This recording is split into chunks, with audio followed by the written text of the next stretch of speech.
I discovered my roommate was secretly filming me for his YouTube channel. My revenge made him internet famous for all the wrong reasons. I, 25M, never thought I'd be the unwitting star of someone else's YouTube channel, especially not my roommate's. We'd been living together for almost a year, and while we weren't best friends, I thought we had a decent relationship. Turns out, I couldn't have been more wrong. It started when I noticed small changes in our apartment. Objects moved slightly from where I'd left them. My bedroom door, which I always left cracked open for air circulation, would sometimes be completely closed when I got home. At first, I brushed it off as my imagination or forgetfulness. Then came the comments from coworkers and friends. "Hey, saw that video of you freaking out about the spider in your bathroom," a colleague mentioned casually during lunch. I had no idea what he was talking about. Another friend texted asking if I was okay after my meltdown over burning dinner. Confused and increasingly paranoid, I started paying closer attention. That's when I caught him. My roommate had hidden small cameras throughout our apartment, one disguised as a smoke detector, another as a phone charger in the kitchen, and a third hidden among books on our shared bookshelf. I discovered he'd been running a roommate reaction channel for months, posting videos of me in various states, half asleep, singing badly in the shower, struggling with ordinary tasks, and even having private conversations on the phone. He'd edit the footage to make my reactions seem more extreme or ridiculous than they actually were. Some videos had hundreds of thousands of views, with people in the comments laughing at my expense. The realization hit me like a truck. All those times he conveniently went out, only to return right when I was cooking or cleaning. He'd been setting up situations to film my reactions. The accidental power outage while I was showering. The mysterious noises at 2 a.m. All deliberate provocations for content. I confronted him immediately, my hands shaking with rage. "It's just pranks, man," he said, laughing it off. "The channel's monetized now. I can split some of the revenue with you if it's that big a deal." When I demanded he take down the videos, he refused. "Do you know how hard it is to build a following? I'm not throwing away months of work because you can't take a joke." I contacted YouTube to report the videos, but the process was slow and complicated. While waiting for a response, more videos appeared. My privacy was being violated daily, and this guy was profiting from it. That's when I decided. If he wanted to make me internet famous without my consent, I'd return the favor, but on my terms. I needed to be smart about this. No illegal actions, nothing that could backfire. Just pure, calculated exposure of the truth. I started documenting everything. I took photos of the hidden cameras before removing them. I saved copies of all the videos he'd posted of me. I recorded our conversations where he admitted to filming me without consent. I even found his content calendar on his laptop when he left it open one day. Plans for future pranks that crossed serious ethical lines. Instead of confronting him again, I played dumb.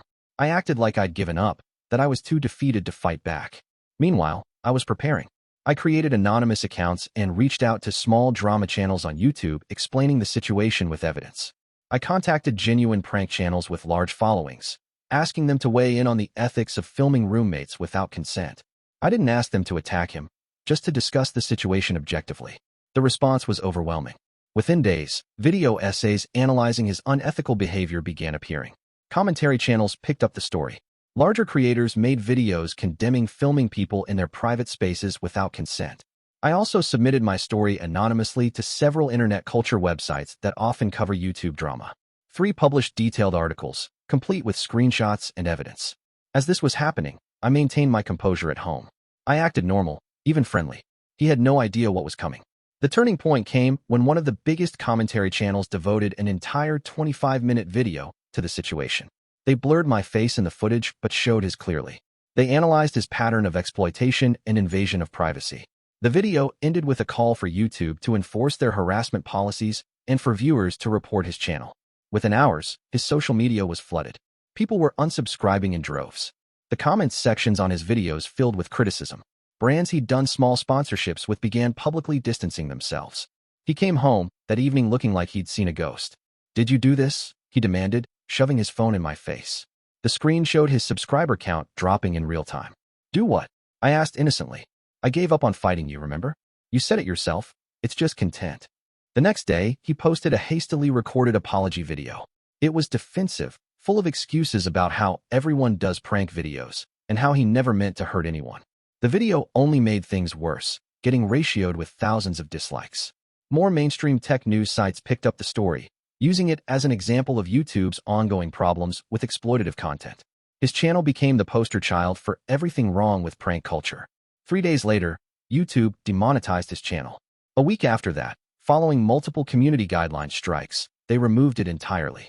He lost his small but growing income stream overnight. The sponsorships dried up. The minor internet fame he'd cultivated, gone. What he didn't lose, however, was his new reputation. Anyone who searched his name would find dozens of videos and articles detailing his unethical behavior. His career as a content creator was effectively over before it had really begun. He moved out 2 weeks later, unable to look me in the eye. He left owing rent and utilities, which I expected. I didn't pursue it. The satisfaction of watching his carefully built online persona crumble was payment enough. I never posted a single video myself. I never publicly attached my name to the situation. I simply made sure the right people knew the truth, with evidence to back it up, and let the internet's natural sense of justice do the rest. Some might say I went too far, that I could have handled it privately. Maybe. But when someone violates your privacy for months, profiting off your humiliation while dismissing your legitimate concerns, they don't get to dictate the terms of their accountability. He wanted internet fame. I just made sure he got the kind he deserved. I've had time to reflect on everything that happened. While I don't regret exposing the truth, I've realized something important. Revenge doesn't heal the violation you've experienced. It might feel satisfying momentarily, but it doesn't undo the breach of trust. For weeks after he moved out, I still found myself checking for hidden cameras whenever I entered a room. I'd hesitate before changing clothes or having private conversations in my own home. The paranoia lingered long after he was gone. I've since moved to a new apartment where no one knows about the incident. I'm careful about who I live with now, and I've had frank discussions about boundaries and privacy with my new roommate before signing anything. If you ever find yourself in a similar situation, document everything, know your rights, and don't be afraid to speak up. But also recognize that healing from a violation of trust and privacy takes time, and that sometimes the most satisfying revenge isn't about destroying someone else's life, but about rebuilding your own sense of safety and agency. As for my former roommate, last I heard, he was working a regular job and staying away from social media. I hope he learned something from all this. I know I did.